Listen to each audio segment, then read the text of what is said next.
How can I allow myself to be a vibrational match to what life has caused me to become?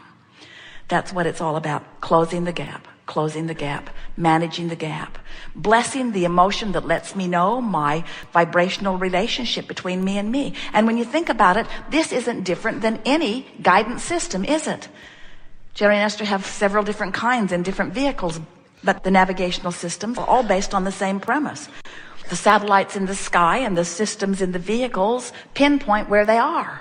And they program their desired destination, and then the system gives them the route and tells them how they're doing along the route. And when they get off the route, the system squawks.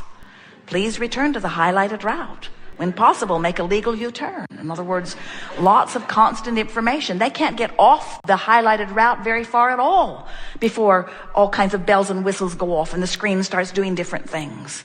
In other words, the guidance system is working, and it is based upon two factors: where you are in relationship to where you said you want to go. And that's what your emotional guidance system is based upon. Where you are in relationship to where you said you want to go.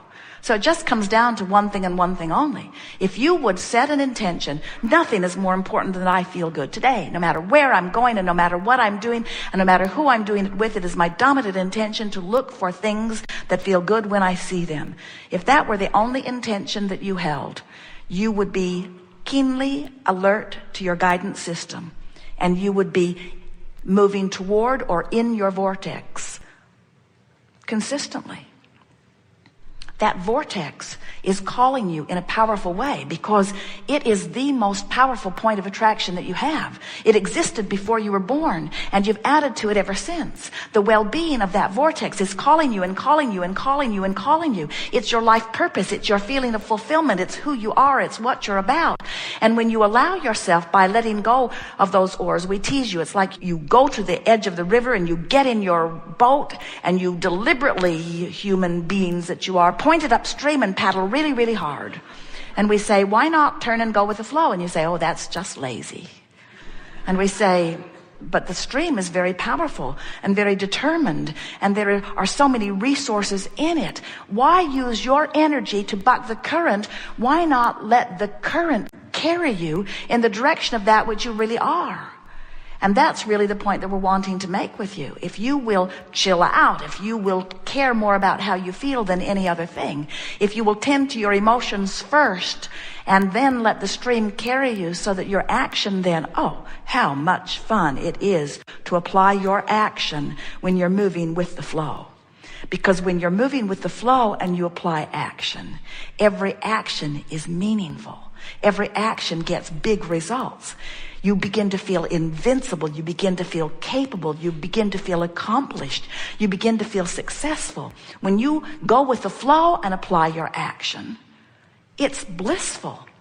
But when your action is all about bucking the current, it's not blissful. Doesn't get you the results you want. You feel frustrated because you're not getting the results you want. So you hear our message. Art of allowing, in a nutshell, is chill. Life has caused you to create your vortex. Your vibrational reality is vivid and real and compelling, and law of attraction is amassing the components. Hear this. Law of attraction, we're really on something here. Law of attraction is amassing the components. Law of attraction is the engine, it's the energy, it's the current. Law of attraction is amassing the components. You picked the components out, but law of attraction is amassing the components. We love this. Now hear this. Law of attraction is amassing the components. Did you hear it? Law of attraction is amassing the components. And now you have asked, you have put the components there. Now you must be simply one of the components that law of attraction will bring. You get it? That's why we say chill, chill. Just chill and let yourself be. Stop paddling upstream, let go of the oars, and let law of attraction bring you, along with everything else, into the culmination. Can you do that? Well, so many times you say, we've sort of warmed you up to it, and you sort of kind of want to right now. But so often what happens with so many of you is you say, well, then how do I get my rewards? How do I justify my experience? I find people like me better if I'm struggling. If I'm working hard, earning my keep. Don't want to make this look too easy. They'll stop liking me. And we say, oh, you really have no choice. Give it up. Give it up. Your work happened. You were born. Contrast brings the work from you because contrast makes you focus. Contrast makes you ask. Source takes care of everything else. Now your work is to contour the vibration of your being to make yourself a willing, compliant component of the amassing of law of attraction. It cannot be said more clearly. If you can hear that, then you're off and running, and there is nothing in this world or beyond that you are not capable of creating. If this time-space reality has the wherewithal to inspire within you a desire, this time-space reality has the wherewithal to deliver to you the components and all necessary things, the arrangement and alignment of circumstances and events and everything necessary for the full manifestation, actualization of anything and everything that you want. There is nothing that can be denied, and there is no one who can deny you. It has always been and it will always be. So if there is something missing from your experience, it's not really missing. It's over there in your vibrational reality. You just got to figure out how to get there. And did you hear what we just said? You don't have to figure out how to get there. You just have to figure out how to stop doing that thing you're doing that's not letting you get there. And here's a clue. Every time you're doing that thing you do that is keeping you from going, you feel negative emotion every time. So when you feel negative emotion, stop it. Oh wait, that doesn't work, because when you say, I'm not going to do that, I'm not going to do that thing I'm not going to do, you're doing that thing you're not going to do. So you just have to try to find something that feels a little better. On this emotional scale, on the end where all of your empowerment is, it feels like love and appreciation and joy and enthusiasm and passion and friskiness. In other words, that's where total alignment is. That's a closing of the gap. On the other end of the scale, where despair is, where fear is, where disappointment is, where guilt is, on the other end of the scale is your perception of lack of empowerment. In other words, complete power and freedom and lack of power and freedom. But rather than focusing upon the specifics of these emotions, we find that it is so helpful if, instead of calling it the emotion of revenge or the emotion of anger or the emotion of hope or the emotion of joy, we would encourage you to reach for the emotion of relief. Because the emotion of relief is a relative thing. And when you reach for the emotion of relief, you're reaching as far as you can reach from where you are. And when you feel relief, you've made the move. And when you've made the move, you're now standing in a new vibrational point of attraction. And that's so important to talk about, because when you stand in a new vibrational point of attraction, now everything in your world is going to shift. When you move just a little bit, when you move from ornery to a little less ornery, you have different vibrational characteristics, and different people will rendezvous with you.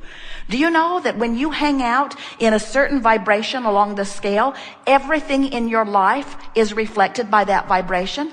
The people you rendezvous with in traffic, how the people treat you in hotels, the lines you stand in when you're buying merchandise, even the way your physical body functions. Do you know that everything that comes to you, the way your life unfolds on a day-to-day, moment-to-moment basis, every relationship you have with every single person is all about where you are along this emotional scale? So if we were standing in your physical shoes and we were feeling despair, we'd want relief, and we would find it in revenge. And if we were in revenge, we'd want relief, and we would find it in anger. And if we were consistently angry, we'd want relief, and we would find it in less anger. And if we were consistently sort of kind of ornery, we would want relief, and we would find it in frustration. And if we were consistently frustrated and overwhelmed, we would reach for relief, and we would find it in hope. And if we were consistently hanging around hopeful, we would reach for relief, and we would find it in belief. And if we were hanging around believing that things could happen, we would reach for relief, and we would find it in knowing. And if we were hanging around consistently in the vibration of knowing, we would reach for relief, and we would find it in more knowing. We would find it in ecstasy. We would find it in chronic knowing well-being. In other words, there is no limit to the amount of relief that you can find. We're not kidding you. Every day, from our expanded view of the resources of all of this magnificent universe of which you are a very big part, we consistently find even better feeling thoughts. The source within you is expanding because of the life that you are living as you are living the contrast, which means you are constantly becoming more. You got to keep up with you.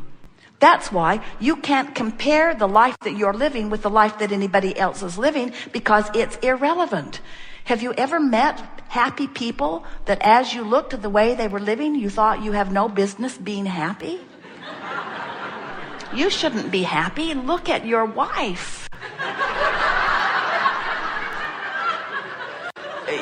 You shouldn't be happy. Look at where you live. In other words, you don't even have running water into this village. What are you doing being happy? Let me show you how you're supposed to live. Look at your religion. How could you be happy in your religion? Your religion is bogus. You need running water, a different wife, and a different religion in order to be happy. And I have the book that shows you how to accomplish all of it. You cannot do that with another people, with another nation, with another neighbor. You cannot know, because they have their own vibrational relationship. Their life has caused them to be whatever it has caused them to be. And the way they feel is about them keeping up to speed with their gap.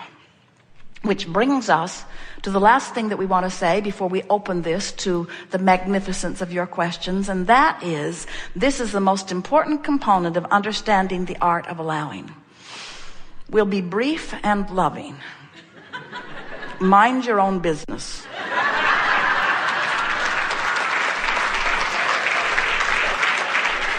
And nothing is your business unless you're feeling emotion about it. And if you're feeling emotion about it, that means you've made it your business. For example, let's say you have a friend or a relative or a child or a parent who is suffering something and you've been focused upon it.